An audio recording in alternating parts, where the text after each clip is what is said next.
and I'm going to turn the program over to our speakers, Jessica Rath and Julie Coffey.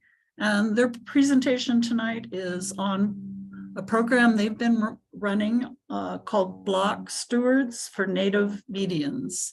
And I saw them do a rapid version of this presentation at the California Native Plant Society Conservation Conference this past October. And I was so intrigued with what they were doing that I was hoping that they would agree to speak, and they did. So thank you, Jessica and Julie, for agreeing to come this evening and make your presentation. So they're going to share their screen and take it away. Thank you, Snowdy, very much. And thank you for hosting us here. And thanks for everybody for coming tonight. And Julie and I will present, and we're going to split the slides with you, and then we'll have a Q&A after.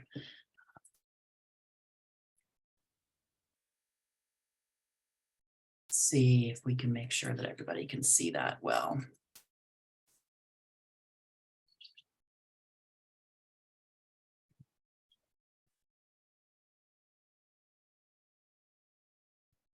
I can see it pretty good. Okay, great. Thank you for the reassurance.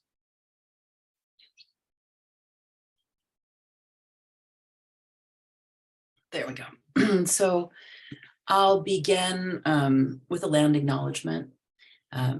We recognize this evening that we are currently on occupied and unceded land of Indigenous peoples, land that was stolen through violence and colonization. We lift up the Tongva, the Kitch, the Chumash, the Fernandino, the Tavium, and the Achaman peoples who have been and still are the traditional caretakers of this land that we now call, for instance, where I am at, Los Angeles County.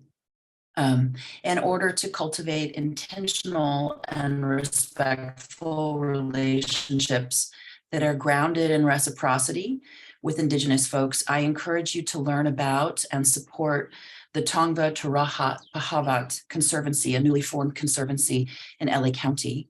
For the Tongva, a federally unrecognized tribe, this is their first land back. Please visit their website. You can see it on the page here, tongva.land.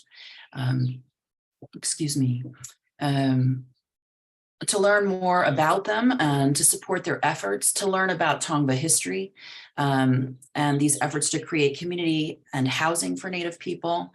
They are also practicing traditional ceremony as a group there. So this is the first time they've had communal land to do that. They are rematriating the land, and they are establishing relationships with LA County and Eaton Canyon to begin to help steward the land that is county land right now, Eaton Canyon. I act as an ecologist helping them out, and they help me out. So there's a lot of cross-training that's happening too between ecologists and enthusiasts like yourselves and Indigenous folks who have traditional ecological knowledge. So I encourage you to participate where you can, and this website is a really great place to start to learn.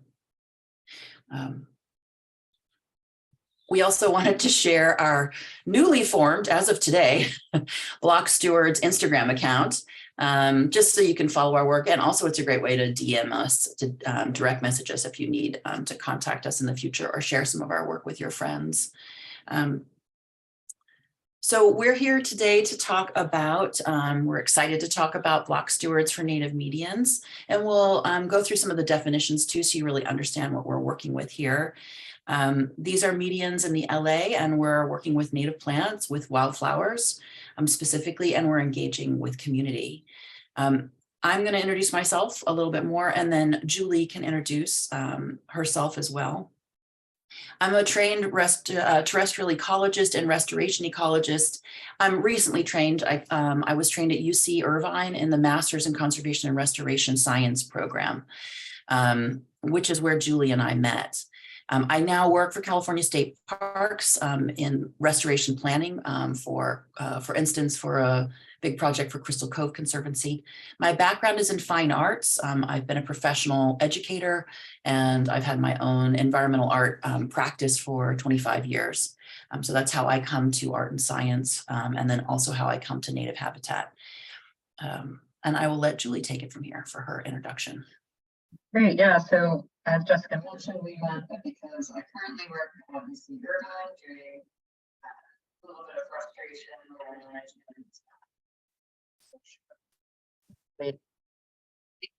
Julie, your sound isn't really good. No, no. Your sound is bad. Can you hear me now?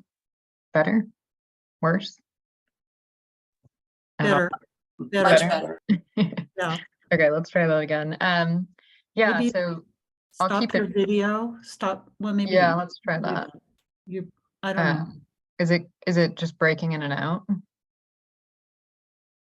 I keep muting myself. No, this is fine right now. But Okay. something happened.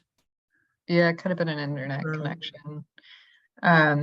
Well, yeah, I guess in either case, I started my training as an avian ecologist, and most recently I've moved into restoration ecology, specifically looking at drought, climate change, and things like that with respect to native plants. And so I'll leave it back to Jess to keep going with the presentation here.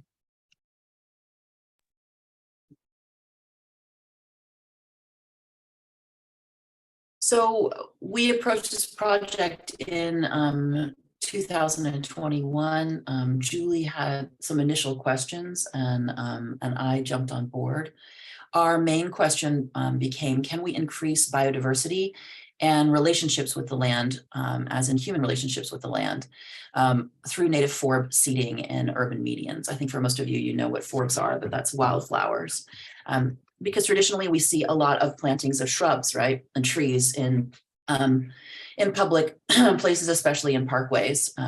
So we were interested in forbs. We'll talk a little bit more about that. So what is a median? What is forb? Median is the space between the sidewalk and the road. That's how we're defining it. It's sometimes called the parkway as well. And we're talking about residential ones. So not the big ones that are in between streets that are larger medians, but these spaces that are very public and very residential.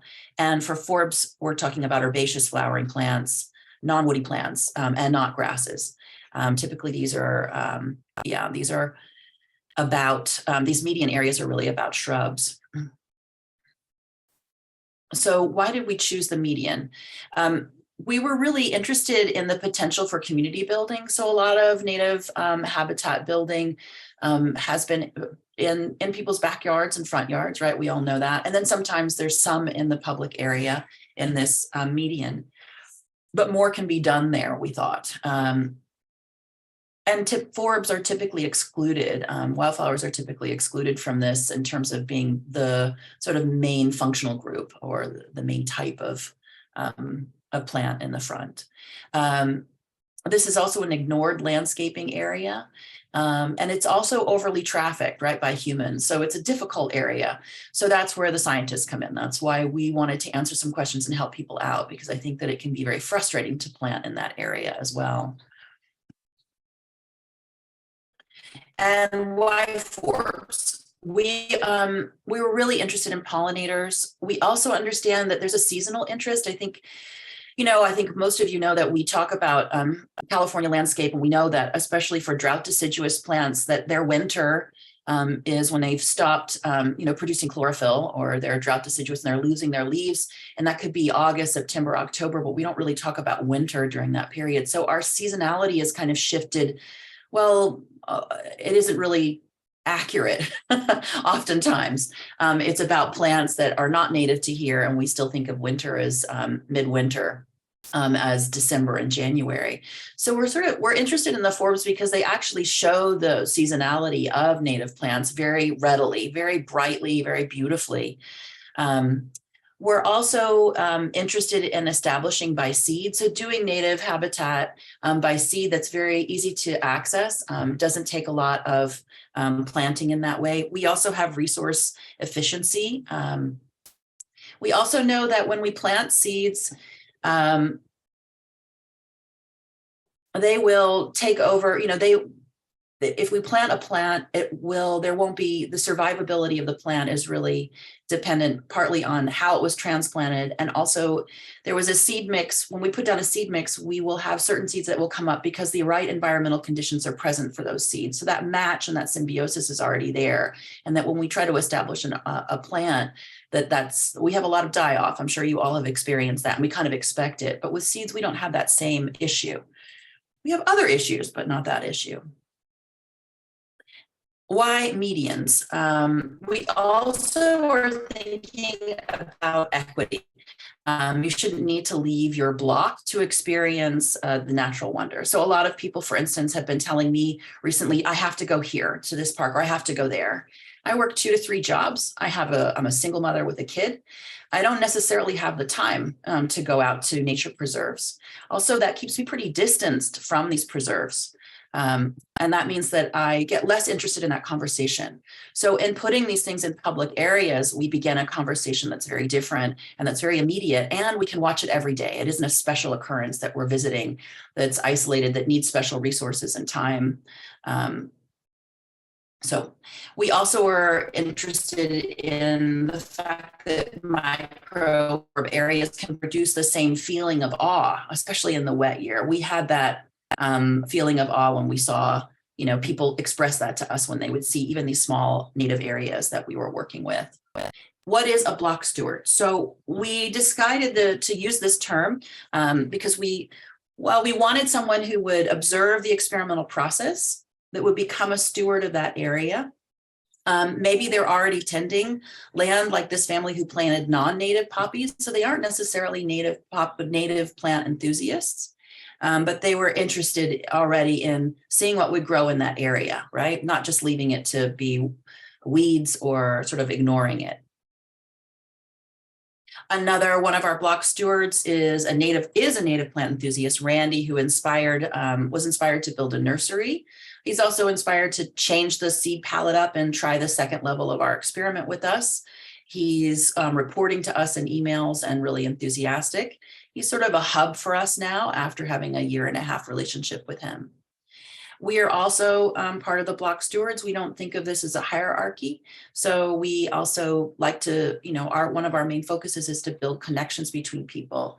So we don't claim to know everything. We run the experiments, and then we share that design with folks, and then we try to learn together. And then we hope in the end we become a kind of information hub. And I can already feel that happening, and I'll talk a little bit more about that too. It takes a little while to establish. A friend of mine was talking about the fact that community gardens take about 5 years to really establish, in many ways, establish the community, establish the knowledge enough to have strong community gardens. And then sometimes the lease ends after 5 years. So what we're also thinking is, we're going to do these experiments, but this is a long-term project in which we have to build it over many years. So we're in year 2. And if I think about it, we'll be really up and running probably years 3, 4, and 5. We're interested in decentralizing power. Once again, we don't want a hierarchy. We don't want to be the only ones who contain or know the knowledge. We are aware that we don't necessarily know anything about these plots. We're just here to share some best methods about how to learn about the plots. We're helping the public get curious about the plots too. So we ask questions. Sometimes we use chalk, and we try to write things beside the plots to let people know and ask questions about or draw their curiosity to the plots. And no one is prescribing what will work in these plots either. We don't come in with confidence and say, this is going to work. These really are experiments, so that we allow for failure, which then allows for learning. We did 4 experimental plots. I would say that 1 out of 4 is, quote unquote, very successful. But all of them we learned a lot from, about different environmental conditions, about different seed palettes, about different soil conditions, et cetera. And a lot of what we learned surprised us. There was no way to predict it, which is good science. So our main question again, can we increase biodiversity and these human relationships with the land through native forb seeding and urban medians? So we're revisiting that and what's driving this work. The secondary questions, this is the way we usually set up these science questions, is there's a big one, and then we have our, we sort of line up exactly what we would like to know, at least for this first round of experiments. How does species establishment vary based on environmental conditions of individual medians? So how does the seed palette that we put down, how does it establish differently based on what the conditions are on each one of these medians? And as I mentioned, there were 4 medians. What species are easiest to establish by seed? And also watching them over several years. I was a little naive to this, and I was like, oh, these seeds established in the first year. Well, we might never see the seeds, the other 6 seeds or the other 3 seeds that we planted. And there were a lot that you're learning actually in year 2 of germination of this project as things shift. What level of shade, watering, and soil amendment is best for these plots? How does site history, what was there before, what we call site prep, what we have to do to prepare the land, how does that affect this germination, and what's in the history of the plants that were there and what they did to the soil, or what's left in the soil or not left in the soil? So sod, bare ground, tree, no tree, how does that influence the outcomes of what we're planting? And I will let Julie take it from here. Okay, can everyone hear me okay this time? Yeah. Okay, we'll see how long this lasts. Yeah, so I'm going to jump in and start talking about the actual how of it, the experiment we set up to sort of answer the questions that Jessica just mentioned. And then we'll kind of go into our initial results, or what we've seen or learned about from these areas. And so medians are pretty tight, small space. And when we're scientists, we think about replication. And the reason that we care about replication here is simply because we're trying to answer those questions of what happens when you have a sod or crabgrass median and you remove that and put the same seed mix down in that spot and another spot. And the only way that we know of in our backgrounds and the way we're approaching this to answer that is through these controls. And so we put down some native forb species in each of these areas in a specific 5 meter or half a meter design. And then you can see on the bottom right here, we then studied what came up using PVC quads, which are a pretty standard tool in vegetation science. Okay, so we can go to the next slide. I don't know if there'll be a lag here, we'll see. Right, and so what this looks like, we have our half meter by half meter, and you can see there's a sidewalk in the street, right? And so the unit of replication, and not to get too technical on everyone here, so your eyes glaze over, but we're essentially trying to, in our first year, look at treatments to answer questions of whether more or less water in a dry year in these plots changed which species came up, which ones were successful, and then what happened, following that. And so this was in, let's see, we're in 2023 right now. So it was 2 years ago, that really, really dry year that we started this. And so the main question was really about how much water does it take to establish these forbs in the medians, given the dry year and what everyone was talking about in terms of drought efficiency. And so you can see we have low, more, and control here. So that was talking about weeding. And then we have the side by side where the bluest squares was it adding more water. So suffice that to say, we're playing around with water addition and also weeding as 2 ways to explore dynamics in these areas and think about what might be affecting what would be successful there. Okay, we can go next slide.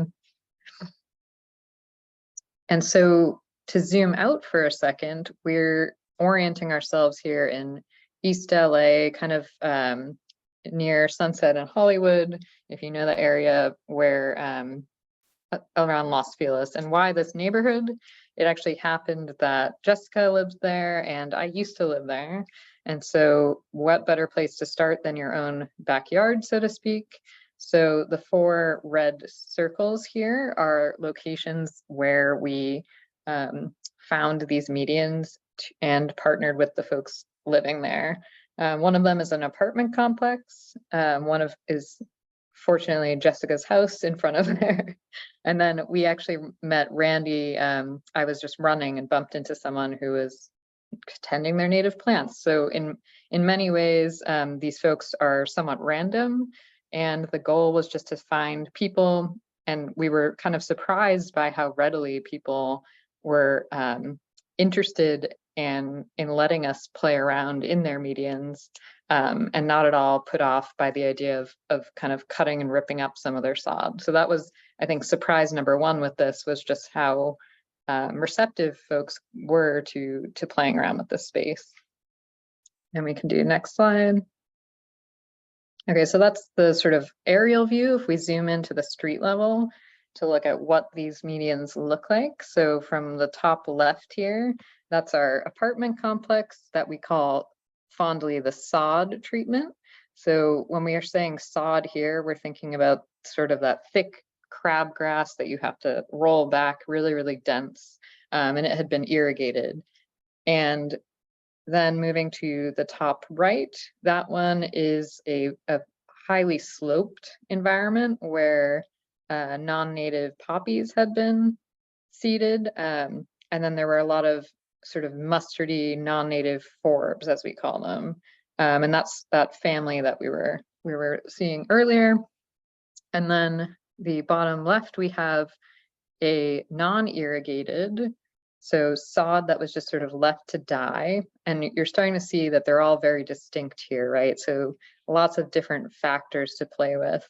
And next to a native plant area. And then lastly, we had a decomposed granite area that used to be an agave plant. And we can go to next slide.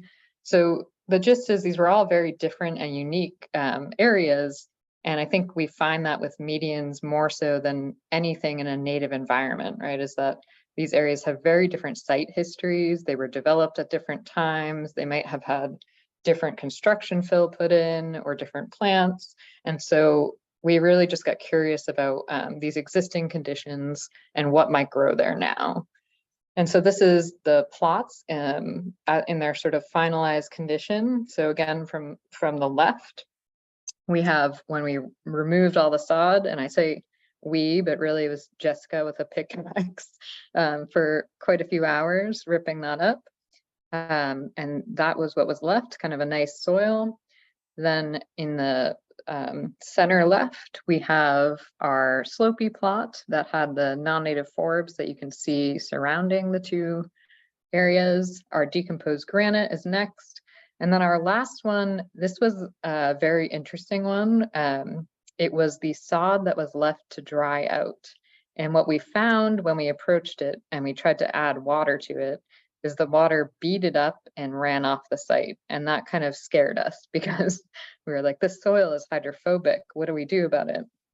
And so I'll talk about that a bit more later when we get into the results. But essentially, we tried to go with mulch because we were a little afraid of the soil, and that turned out to be an interesting and bad decision that we later learned about. Okay, we can do next slide. And so as we were getting into this, in particular, when we hit the seed palette choice and also the hydrophobic soil, we started to realize, hey, there's a wealth of knowledge around here locally of folks that have been doing similar work, and let's chat about with them and figure out what knowledge they have that they can share and vice versa. So some folks we talked about this experiment with include Catherine from the native plant seed to landscape stuff, and she's now, I'm sure many folks know her here. She's doing some really cool work now with the bridge over the 101. We also talked to Theodore Payne, so Genevieve, Jenny, I think you mentioned you have a programming coming up with her. and then Nicole from the Artemisia Native Plant Nursery. And these folks were really great about sharing their time with us and their knowledge, and that really helped us kind of move forward in thinking about this experiment. Next slide. Okay, and then, yeah, the plot partners. So again, really trying to center the relationships here.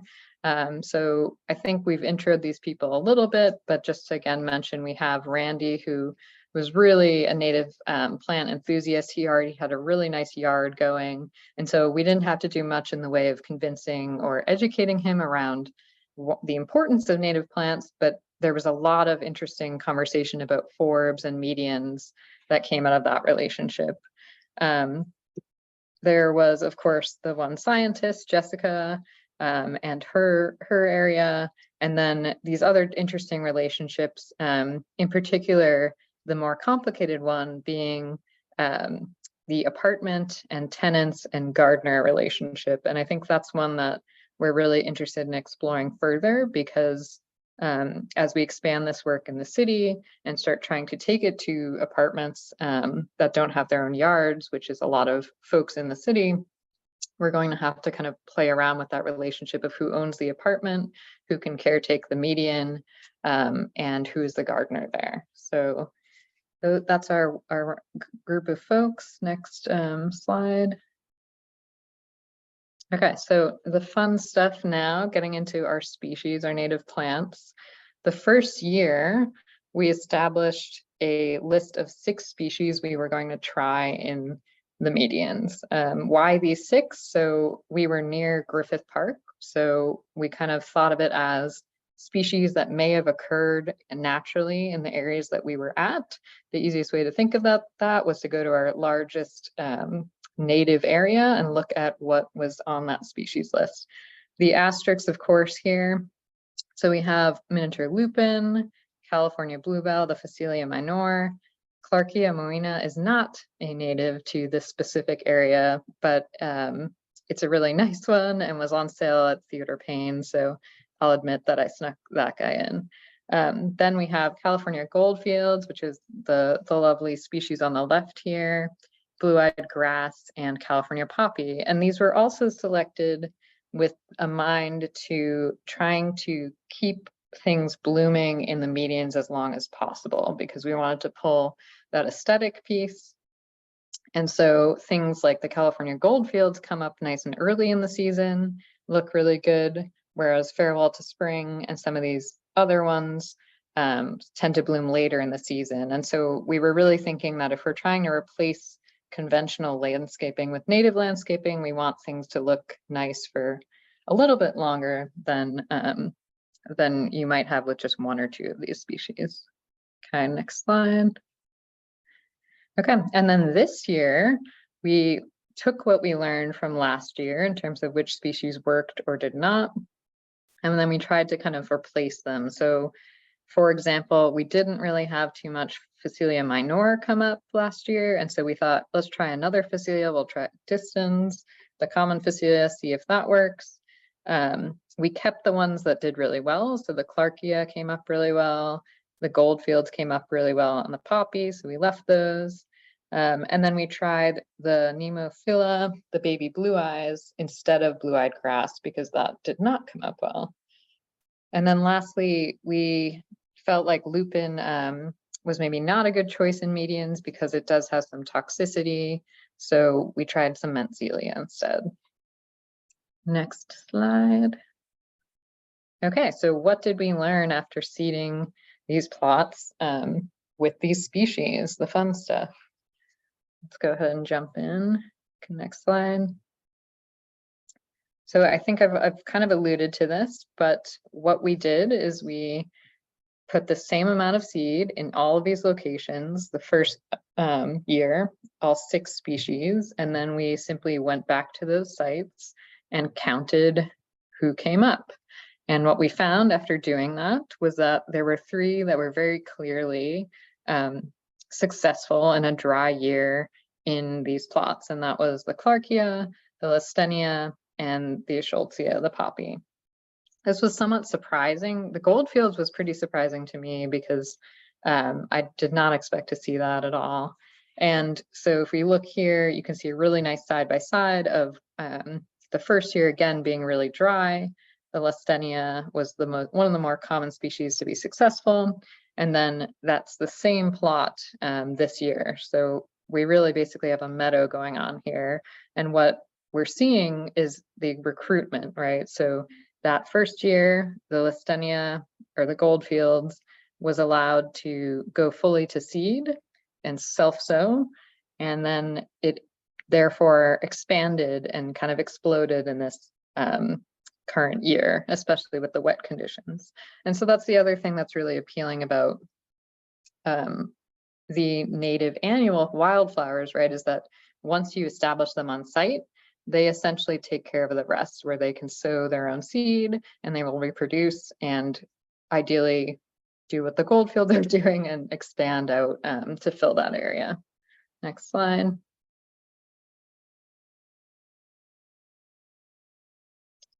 So then as a reminder, what we did this year 2, is swap out some species, and then we expanded to a larger area. And so what we found this year, next slide, was that initially right, so to back up a little bit, we did not seed our original experiments again. And what that means, the reason we didn't do that is we wanted to see if anything was persistent or would just pop back up. And so what we found, right, is that the goldfields did sow themselves and they popped right back up in abundance this next year, which was really exciting. And we also found that certain species actually spread into the adjacent lawn, so into that crabgrass that seems so dense that nothing could possibly survive. We found seedlings coming up of Clarkia and goldfields through the crabgrass. So that's pretty cool that they can compete and spread in these areas. We also found, like Jessica mentioned earlier, that in the really dry year of our first year, there were no Phacelia that came up or lupin, but without seeding it again, this really wet year, we did see some Phacelia and lupins come up. So that tells us that the seeds can survive in the medians for more than a year and still come up, which is exciting. And then this year, we've also seen owl's clover and Nemophila, the baby blue eyes, do well. And both those were pretty surprising. The owl's clover we kind of tossed in at the last minute, and it actually came up and did really nicely. So next slide. Okay, so some other things we've learned more generally throughout this process. Of course, weeds are really important when you're trying to establish things. And what we found with weeds was that the site preparation or weed killing is the key point. You got to do that early before you put the seeds on. And for the sod, that was really our best site with respect to weeds, because when you pull that thick mat up, it turns out almost nothing is alive underneath it. And we were expecting that the crabgrass would come back again and again, but as it turns out at that site, that just simply wasn't a problem. Where we did have a problem was sites that had the non-native forbs that were not crabgrass. Those require a lot more weeding, and so we've sort of are still trying to figure that out. And then lastly, I'm sure if anyone here has tried doing this, identifying weeds versus seedlings when they're about an inch tall and only have 2 leaves is very difficult for anybody, including ourselves. And so that's something that we still have to figure out how to train block stewards and ourselves effectively. Okay, and then things we're still exploring here are, can native wildflowers compete with weeds? How much weeds can we really leave here? How many do we have to remove before seeding? Next slide. And then a note, of course, that these are weather dependent. The first year we did this, weeds were not a problem because it was very, very dry, even though we did seed quite late in the season. But then we had to water to get them to establish and seed. This year, of course, watering is not a problem at all, but weeds are a big problem. So there's always a moving target with restoration or a lot of these things, and we're just continuing to learn from this process. Next slide. Back to the soil. So yeah, urban soils are really, really weird. They can be hydrophobic, they can have compaction. What we learned is not to fear the hydrophobic so much. In the first year, as I mentioned, we kind of created this mulch and then seeded on the mulch, and we found that was not very successful. We think the seeds kind of got lost in the crevices of the mulch. But when we seeded that same area this year with a different seed mix, they did perfectly fine on the hydrophobic soil. So we kind of learned, okay, maybe we don't have to be as afraid of that. The decomposed granite seemed like it was good for some species like poppy and maybe not so good for others.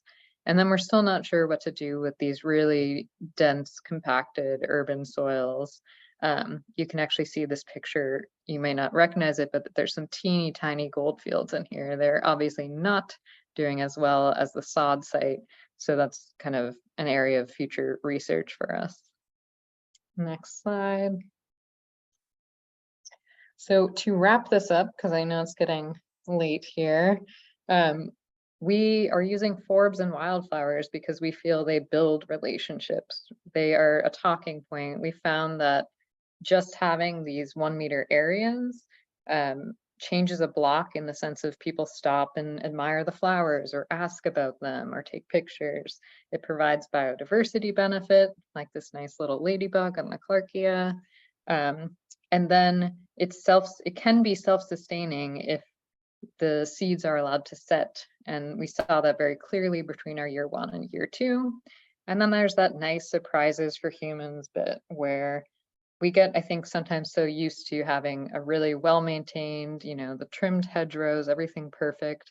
And when we allow a little mess into the equation, we get a lot of nice surprises and seasonality that we maybe have been detached from. So that's why we're doing the forbs. Next slide. And again, the site preparation. So we've learned it helps to have help working together. There's some community bonding and networking involved, and then conversations about what happened at that site or, what used to occur on that block, why certain plants are where they are all really interesting aspects of our site preparation. Next. And for the engagement piece, as Jessica mentioned, we have been chalking to try to engage folks with what was going on in the process. So you can see this one, waiting for December rain. So when it looks kind of barren on the site, trying to explain that there's actually something going on here, and maybe building that curiosity, and hopefully connecting folks to the land that way. Next slide.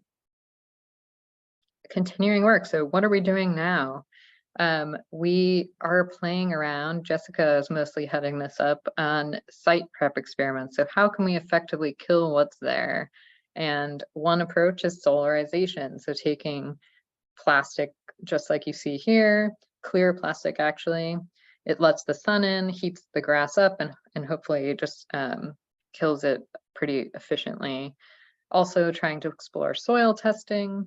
And then within our current sites here, we have thoughts about building a nursery to share plants, continuing data collection, so continuing to learn about this process as it goes, and adding additional parkways. Next slide. Okay, but in order to do that, we really need to think about our time and commitment. So as Jessica mentioned, we both have full-time jobs. She has multiple jobs. And so we're thinking intentionally at this point about, we've sort of reached a capacity limit at our current level. And so thinking about coordinators such as ourselves and how we can build a steward curriculum, train block stewards or facilitators. And so we've come across this idea of how do we scale this decentralized work without, building ourselves into this equation. And one thought was creating these Block Steward Sundays where we would teach site prep and kind of share, maybe working on different people's plots. And that would be sort of a community hub for this work. The other thing being IDing neighborhoods in need of native habitat, right? So the broader idea here being we can kind of take urban greening into our own hands instead of waiting for it to sort of trickle down from the LA or whatever government is trying to do some urban green work, which is great and is actually happening, but you can also do it from the bottom up with grassroots work, right? We've kind of shown here that you don't need a lot of space in order to have some really nice stuff happening. Of course, we also need to do some supplies purchasing if we're going to expand out and think more about some of these other methods. But so we're pretty excited to take this step forward. Next slide.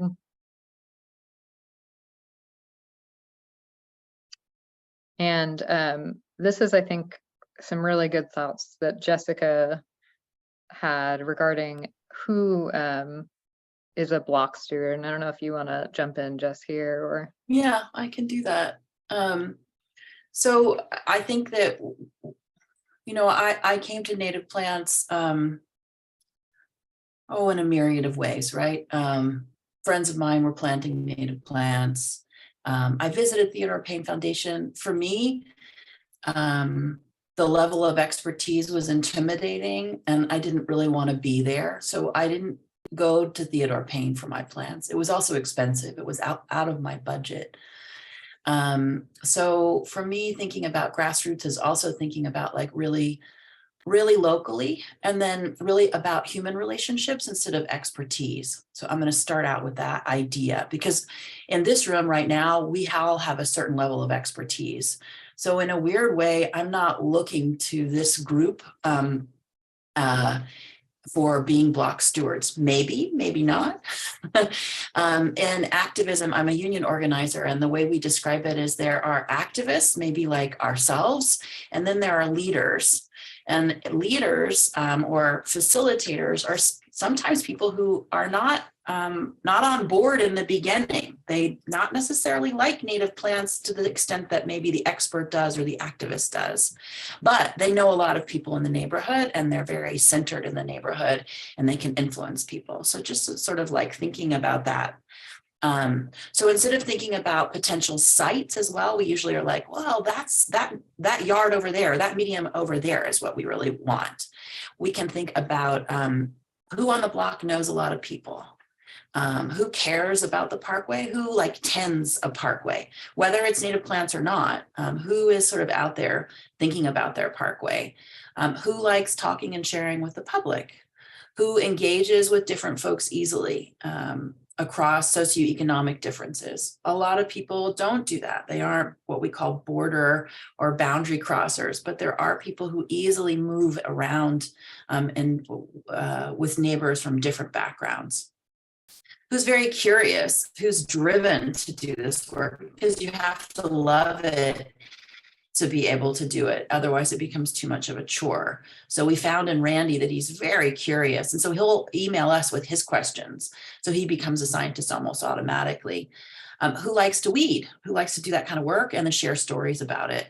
Who is humble, because people who have too big of an ego don't become very good block stewards because it's really about just their work and people then don't want to listen to them. I'm being very frank with you. I think we're very frank about what we know about native plants, but if we're doing grassroots work in order to spread native habitat in urban areas, we also need to be really frank about who we are and who we aren't and what we're capable of. And we're all very different as humans. So really trying to find people in the neighborhood who maybe aren't us, but who might be more facilitators, who we could share knowledge with. So those are the kinds of things, maybe not the whole combination of that, but maybe those are the people that we're thinking about as block stewards. I've met plenty of native habitat people who are stewarding their front lawns, and that are in this room possibly, or have been very involved in this work, who could become block stewards in this way. But anyway, so that's just a sort of portrait of like, I think we want to own these things as people who have some expertise. And this is another way of thinking like, who could we bring into the conversation? So supporting this work, do you want to take that back over? Julie, or do you want me to keep going? Doesn't matter. If you're on a We roll, can you share it. go. Go ahead. Oh, okay. So in order to continue and expand the coordinators or the facilitators, that's the two of us at this point, we're thinking, and we're letting you know that because we're sort of saying it out loud to ourselves, we want to keep going. And what one part of the model has been that we work on this work for 4 to 5 hours every other week on Sundays usually. And we're kind of realizing like, oh, that feels good. Like really, you know how you all have been, I'm sure, in projects where you've worn yourself thin and then you lose energy for it. So how can you make it sustainable? So we are thinking about the timing, that Sunday, every other Sunday kind of hub. We learned that from Long Beach Community Compost, which is another grassroots organization that's done really well. And they're every other Sunday work. And we visited them. So we've been looking for models for this and connecting to folks that way.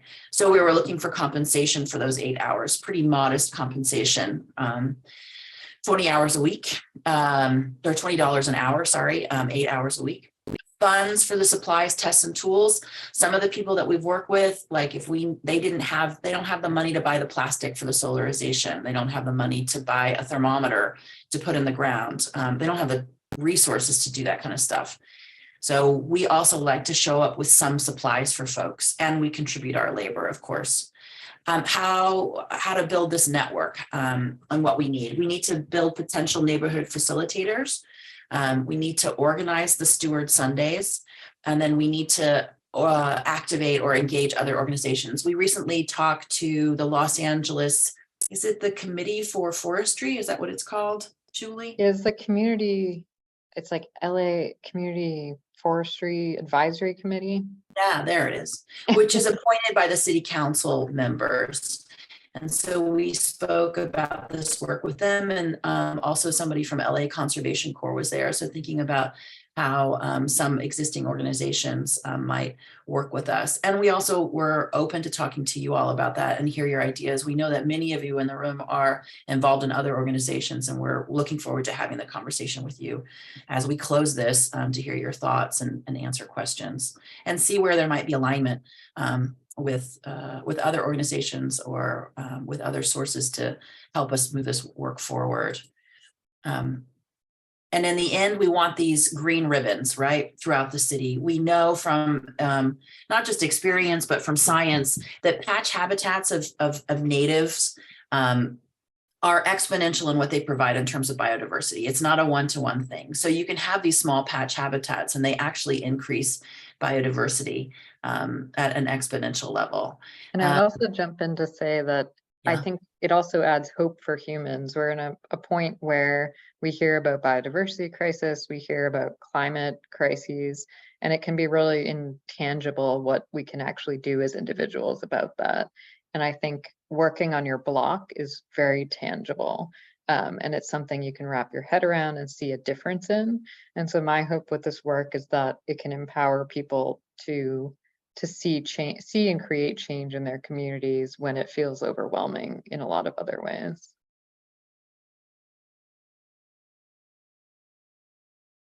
Yeah. Once again, we created this Instagram account.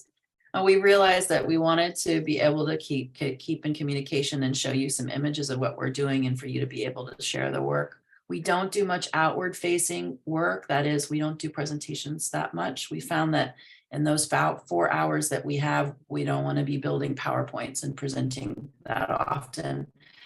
We just need to be doing the site prep, doing the experiments, and keep going with our conversations locally. So we created the account in hopes that maybe you might look at it and share it, and that might be a place that you might ask us questions if you needed us. And that is it, I think. Julie, did you have anything to add as we close? No, I think, yeah, it was great to chat and excited to hear questions from folks and kind of have a bit of a discussion.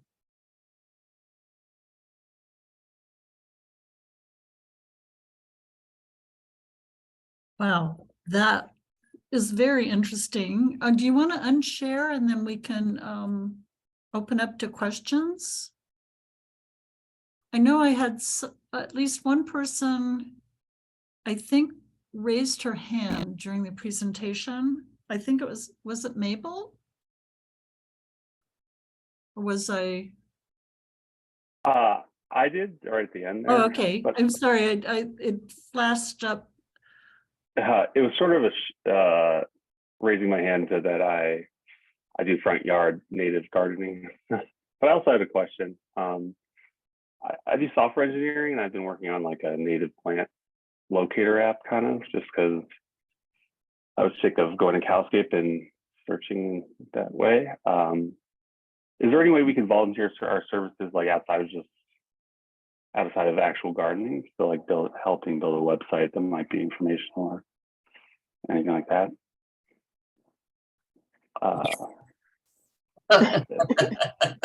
We're But we're slamming together an Instagram account in 90 minutes. So yes, we would love to have your contact information, because we're trying to figure out ways in which we want to share information and what we're learning.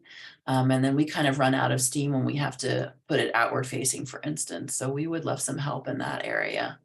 and we're Yeah, laughing right now because we were just discussing that. And Yeah. I just joined CNPS just because I was frustrated with what's online, because it is hard to find information. And right now I have a lot of time to work on stuff. So I don't know, I felt like a good time to join. So yeah, I'll shoot you guys an email. Philip has thank you. his, whoops, I'm sorry. I didn't mean to interrupt you. No, Philip just say thank you. Yeah. I'm sorry, Philip, you have your hand up? Yes, thank you. Can you hear me? Yeah. Yes. All right, good. So my hat's off to both of you. This is great work that you're doing, and I really appreciate it. And I learned a lot here. I live near, not too near, but maybe a quarter mile from the intersection of Mulholland and Beverly Glen. And I've been here for 30 years or so. And every year, the city goes through this thing that they do. There's some public land right at that intersection, and weeds grow on it in the winter, and they come up, and right around May or so, they plow it all under, and then it sits there as a patch of dirt until the rains come again in the fall, and then the weeds come up. And they do this every year. They've done it every year for 30 years. And I would like to see a meadow there. But it's not a little parkway. It's a pretty good size. It's not something that I could do, or even me and a couple of friends. You'd need somebody to come in there with a tractor to plow it under, and then come back again after the first rain or two, and then maybe again, and to get rid of the weeds, and then plant it. And who would I go to? I guess it would be someone in the city. Yeah, so that sounds that- familiar to us, and that's something in our district. We were kind of at one point talking with our council members, Mhm. and I think you're right in that it's certainly not something one person can do. That's basically like more capital and labor than any of us have at the grassroots level for that kind of work. But I think I don't know, Jessica, but basically there in our council district, there was a contact person who we contacted about this and our concerns, and then they found grant money and kind of identified areas just like you're talking about that could be converted to natives. So I think one approach might be going through your council members and kind of advocating that way. I don't know, yeah, Jess, if you have other thoughts, but it certainly, I think, would be at the city level since they own and manage that. Mhm. And Thank I you. think that's something that we know that those parkways, the medians between the sidewalk and the street, those are actually owned by the city, and then they're kind of the responsibility of whoever owns the property, right? So that's also another issue for us. And then just to sort of tie into that city-owned land, where we can't get above 3 to 4 feet, right? There are certain rules about those areas. And in your case, also, just something that, you know, when I first came to restoration ecology, and I come from farm people, I come from Southern Missouri, Ozark border, where we plow under and we graze cattle down to the, you know, nubs in fields, and then wonder why the weeds come back. So I just want to say really clearly, something that we learned as restoration ecologists is that, well, the basics in these seeds is that these seeds want soil to seed contact, and they don't want to be buried. So one of the reasons why in one of those experiments you saw the mulch, and then the mulched area didn't work for native forbs, for wildflower seeds, is because the seeds just want to touch the ground and they don't want anything on top of them, then they won't produce. So there's that issue. And they like crap soil, like they don't mind having hard soil. So one of the things you hear about in regenerative agriculture and also in restoration ecology is when you disturb the soil, so this tilling and turning the soil, you're bringing up a weed seed bank. So every time you pull up a weed, almost, but every time you like take a shovel and turn up the soil, you're literally turning up soil that exposes all sorts of weed seeds again.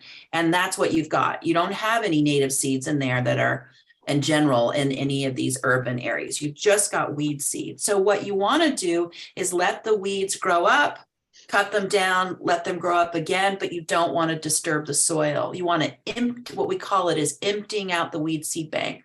So part of why we're doing the solarization experiments is because we want to cover that tightly with plastic.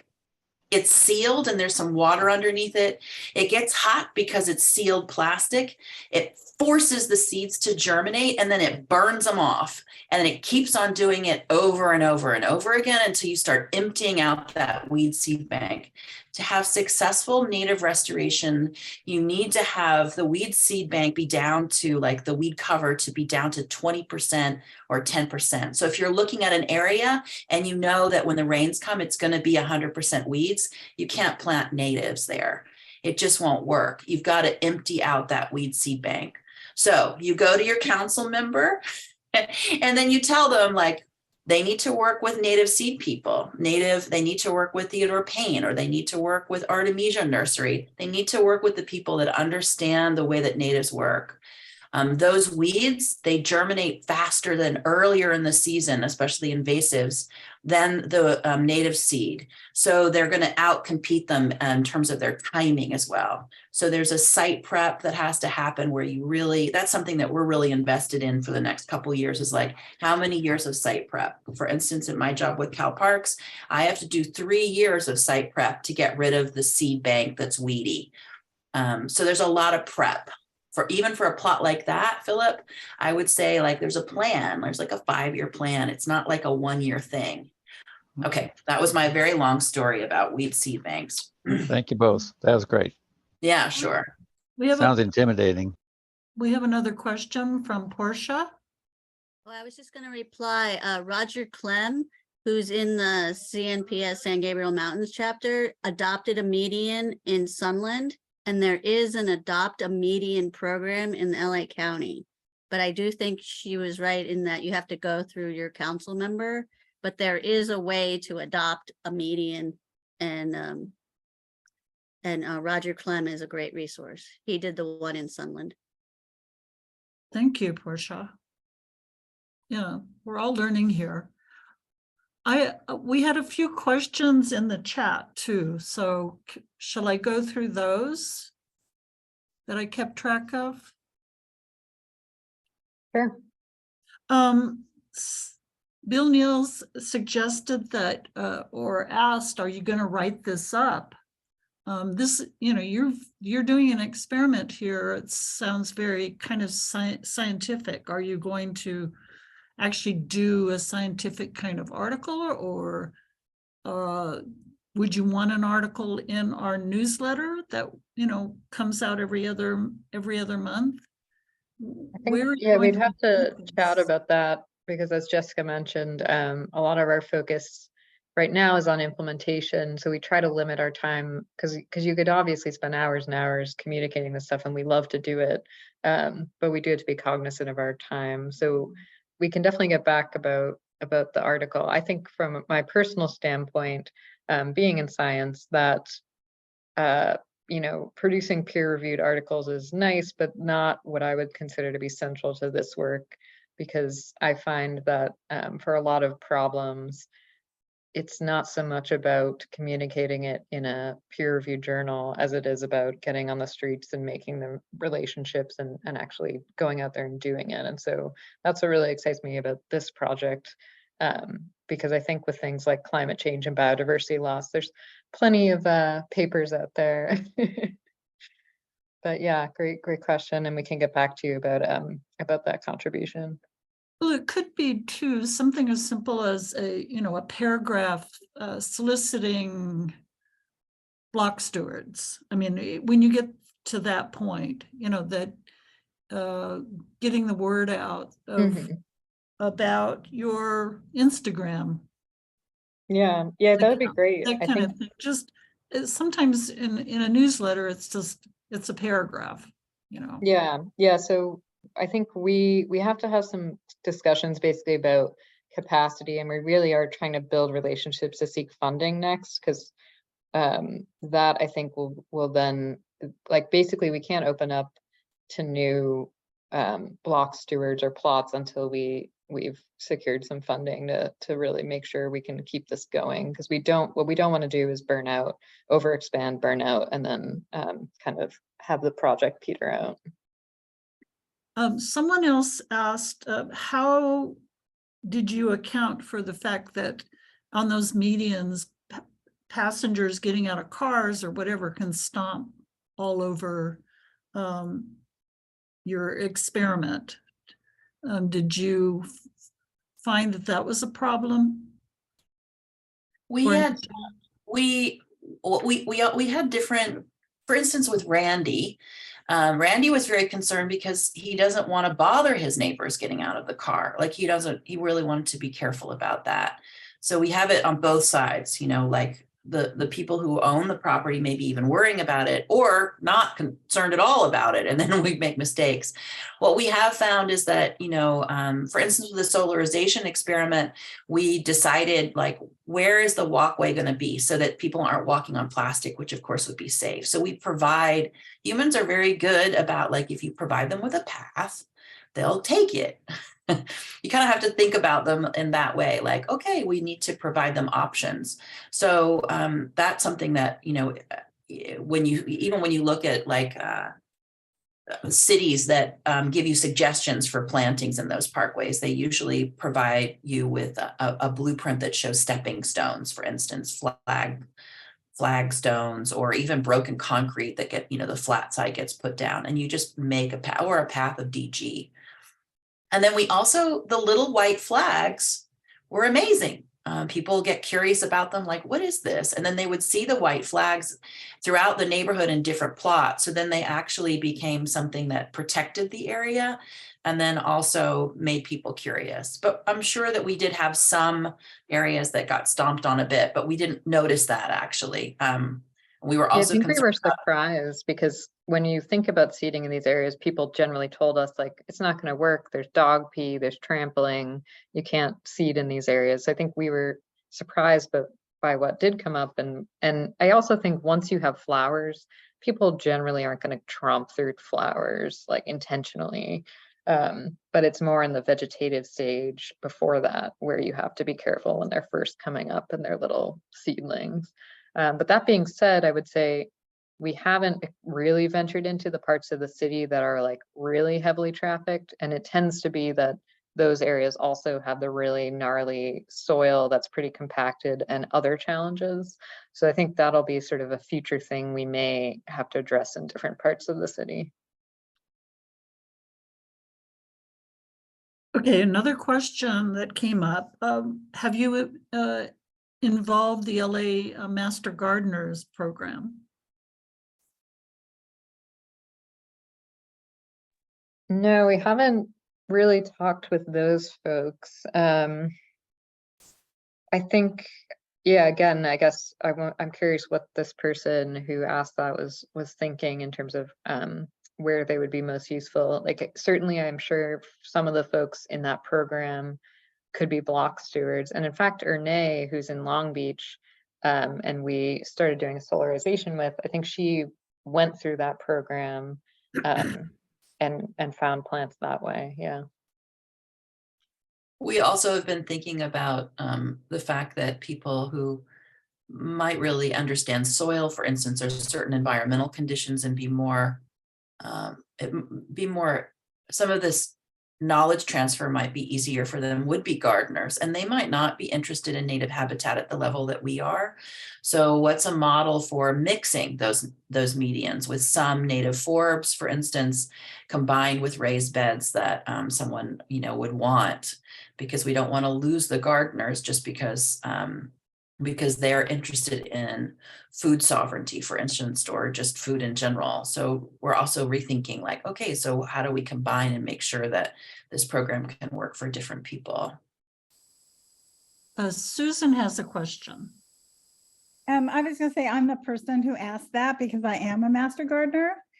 And there are definitely people who have a great deal of expertise in native plants and soil chemistry.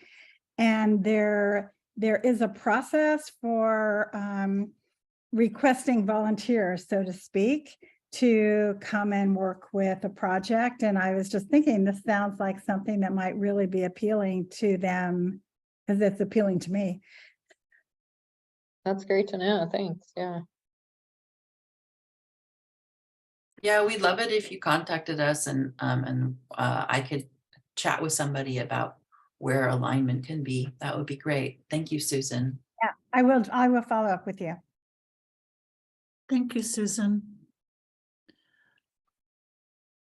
That was all the questions that I had gotten in the chat, but I had a question that I'll bring up with you, and I don't think it's relevant necessarily for your program, but a big issue that is ongoing throughout the city is street trees. And I know various people have come up with street tree lists, native street tree lists, non-native street tree lists, but I'm thinking you guys are really not into street trees. You're into forbs.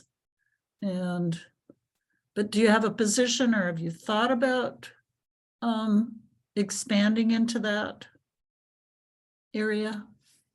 Well, we met with, and thank you, it's Amara for listing out the name. We met with the Community Forestry Advisor Committee, and they are part of the street trees, right? And they were talking about the maps for street trees and also the palette for what street trees are that the city is using. And I know that some trees, and maybe quite a few people in this room, have worked on that in terms of supporting, for instance, native sycamores to replace certain trees in the medians. And we were talking to them about, like, can you combine forbs with trees? Like, because our specialty is forbs, and what are the site conditions that are necessary and the environmental conditions necessary, the site prep for having successful forbs that reseed themselves, that you don't have to keep on seeding and that you don't have to weed, constantly weed. So we're trying to solve those problems because they aren't problems that have been looked at, and the problems or the issues that face a lot of the trees have been things that have whole city commissions about, or committees about. And so what we would want to do is advise them about how to combine forbs or wildflowers with shrubs or with trees, if that makes sense, and whether or not it makes sense. Some trees have and shrubs have allelopathic effects in the soil, which make it difficult for wildflowers to grow in that area. So also we're realizing that as we do the experiments, that for certain trees, there's areas around them that we can't plant because the soil is not amenable to planting much of anything. So for instance, we're learning about trees as we go along because they're there in the medians, right? So that's. And then one point I would add too is from the biodiversity perspective, coming from being a bird ecologist, one of the main things we think about when trying to make the cities more friendly for birds is you need structural diversity.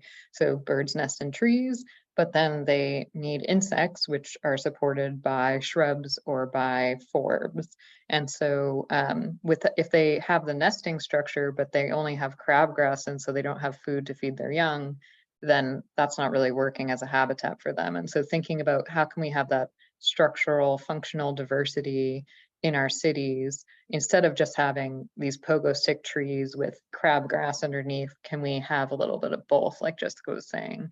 And I think as humans too, like just from the aesthetic perspective, street trees are great for providing shade and cooling our cities with climate impacts, but having that diversity is really nice for the wildflower displays and that seasonality too. So I think, yeah, we're definitely thinking about both, but we feel like there's a lot of folks working on trees and not so many folks working on forbs and wildflowers.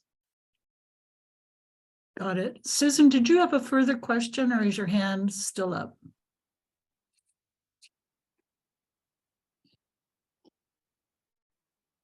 Guess not. One other thing that I wanted to bring up too is, I always have questions. How about that cleanup? You know, I have forbs in my parkway too, and it's kind of gnarly. What do you do with that gnarliness at the end of the season? Let's say next October. What's the plan?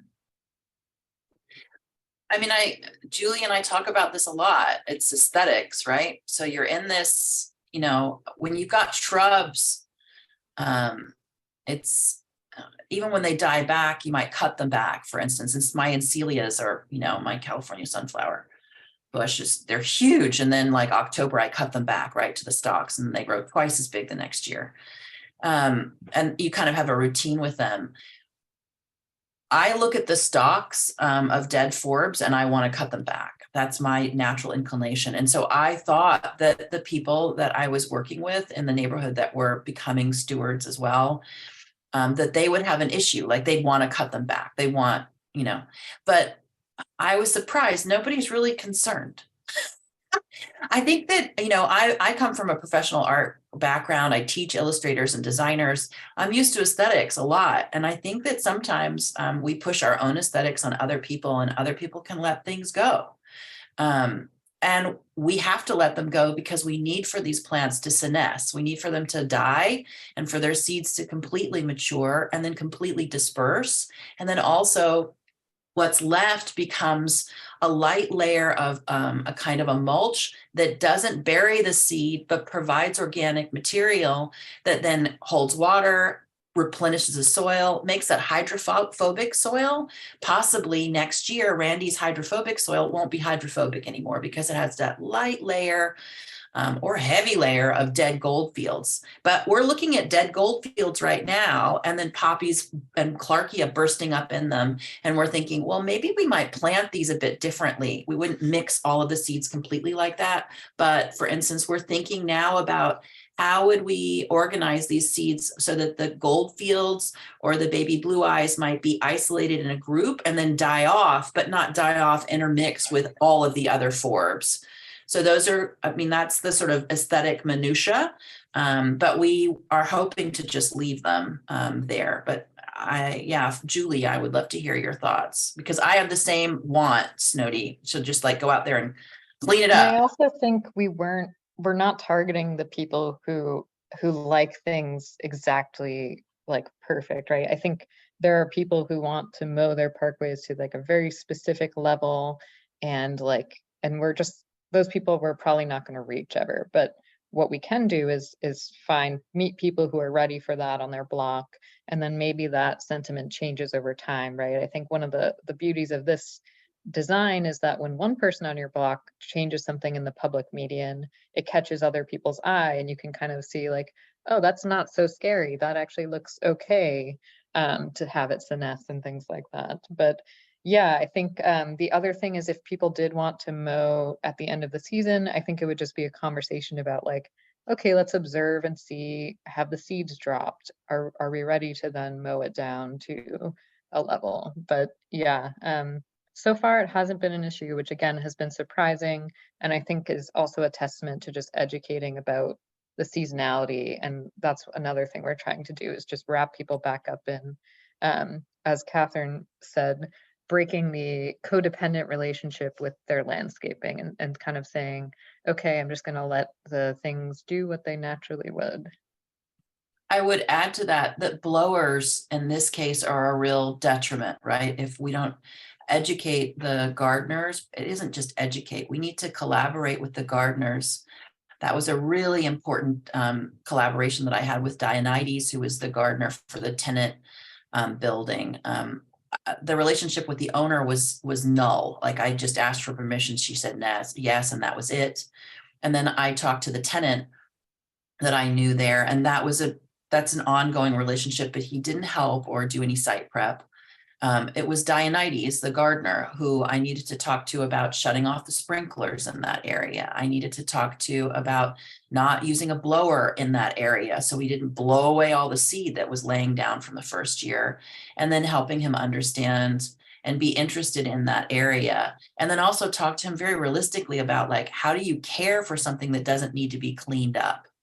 And where is his labor going to be, because he doesn't want to lose a job. And we've had several discussions about that, and I've had to really think about that.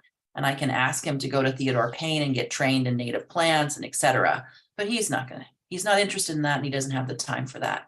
So what are these sort of one-to-one conversations to have with gardeners about how to tend this land and not clean up, because that's what they are often paid to do, is make a yard quote unquote clean. Thank you. Elaine has had her hand up. Elaine, would you like to? Yes, is my mic unmuted? Can you hear me? Yes, we can hear you. Okay, good. All right. So, Snowdy, thank you so much for organizing these things. I've already attended so many of your Zooms, and they're so important, and appreciate. This one is just blowing my mind right now, because to introduce myself, I founded last year about this time a native plant kind of group in Laurel Canyon. And it is for, we call ourselves Plant Native Laurel Canyon. And it's kind of a part of the Homeowners Association. And we do monthly meetings in which I try to bring on, beginners to experts, get together, build that community, and get everybody to, move to native plants, one plant at a time. And your presentation, the two of you tonight, it's just fascinating, because one of the barriers that I hear from the homeowners is the cost. And that's why I've done, a stem cuttings seminar. But I think that the seed mix idea is amazing. I think for homeowners, if you can bottle that, and I would love to get your latest recommended mix. And the thing about Laurel Canyon is we've got now, I've whipped up a few of our neighbors to be involved in something like this, but we don't have medians because we're on a hillside with no sidewalks. But we have the main median, like as you enter Laurel Canyon Boulevard, Crescent Heights turns into Laurel Canyon Boulevard on the Hollywood side. There's like a great looking median. So maybe we could replicate your experiment on something like that, which would be very visible. So I will get in touch with you. And it's just so amazing. And I'm going to join forces somehow. Maybe invite you to speak if you would. Yeah, it sounds like really interesting work that you're doing over there. I think, yeah, some things are like for larger areas, it starts to be difficult to do from seed because of all of the weed management. So that's one thing to keep in mind, that it becomes basically Okay. a larger restoration. So in your area, yeah, it might be interesting to see what existing plants are there. For some of those slopes might have some nice existing natives. And then, yeah, I know that Theodore Payne has some wildflower mixed seeds available, but I really like your idea of going with cuttings for shrubs, because that, I know salvia, like black sage, can sometimes be effectively propagated that way, and that's certainly a lower cost way of doing it. But Right. what we're certainly working towards is pooling resources, because when you have limited resources, but you can share time, or for example, Right. establish a community nursery and share plants, you of course can reduce the need to purchase other plant material. But yeah, feel free to get in touch with us. Thank you. Elaine. It's good news. Any other questions?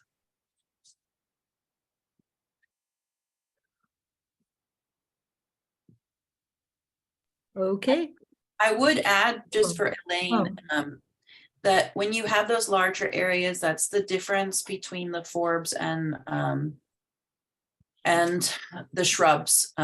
So you might be able to, for instance, think about shrubs because they provide cover over an area, and they can outcompete the forbs, where the outcompete the non-native forbs, your weeds.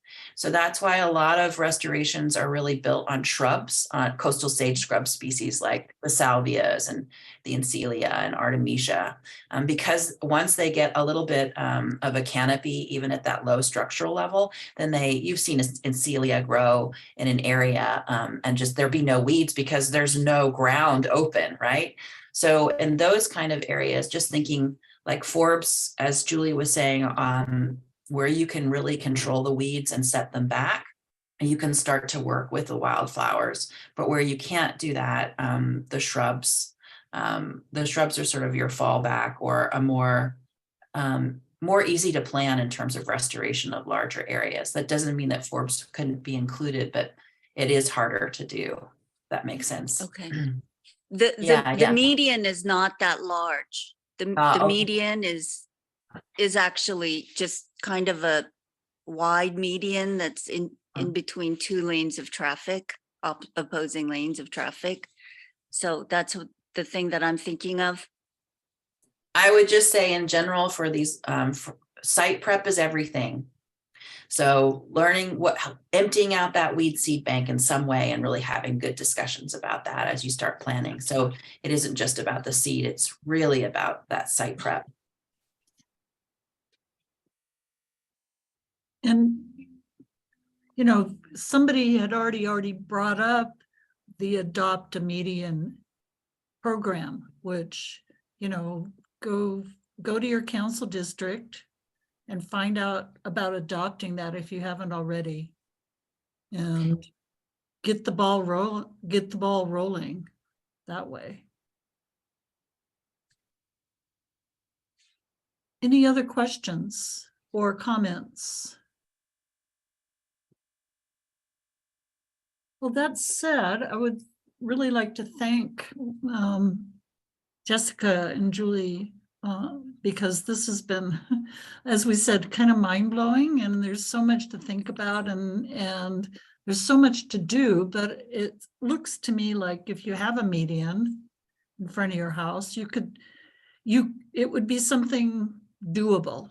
And I think Julie brought that up, and that was in your presentation. So thank both of you for all you've done, and please keep us apprised of what you need from us. You know, if you need a call for help or a call for volunteers, let us know, and we'll get the word out through our newsletter, through our webpage. Great, thank you so much. So, all right, I'm going to close the meeting. Thanks, And everyone. Thanks Thanks, for the great everyone. questions too. Good luck out there planting, enjoying the rains and everything that's coming up this season. Okay, take care.